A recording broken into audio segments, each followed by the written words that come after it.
presented by DK Pictures. Deepak Singh छपरहिया। आज रक्षाबंधन है, हमारा तो कोई भैया ही नहीं है। इस साल तो रक्षाबंधन का वीडियो बहुत देखे होंगे, लेकिन ऐसा नहीं, देखिए जरा। दुकान वाले भैया भी तो भैया ही होते हैं ना। हाथ दो। हैप्पी रक्षाबंधन भैया।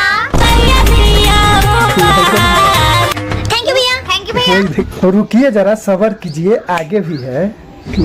पानी पूरी वाले भैया भी तो भैया ही होते हैं ना। भैया लाओ लाओ, हाथ दो, हाथ पैसा दो। लगा था भाई लोग। भैया गिफ्ट दे दो। अच्छा पानी लग पूरी रहा खिला दो, आज आके और 4 पपड़ी एक्स्ट्रा देना। थैंक यू भैया। हंसी तो खूब आ रही होगी, हंसने से काम नहीं चलेगा। लाइक कमेंट भी कीजिए। दीदी कहाँ जाना है? ऑटो वाले भैया भी तो भैया ही होते हैं। भैया हमारे राखी के बंधन को निभाना और हमें घर अच्छे से छोड़ के आना।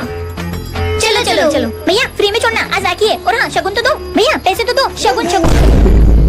अरे भैया पूरे दे दो, आज राखी है। खाली वीडियो देख के मजा लीजिएगा तो सब्सक्राइब कौन करेगा? सब्सक्राइब भी कर दीजिए। दीदी दूध। दूध वाले भैया भी तो भैया ही होते हैं। लाओ भैया, हाथ दो हाथ दो।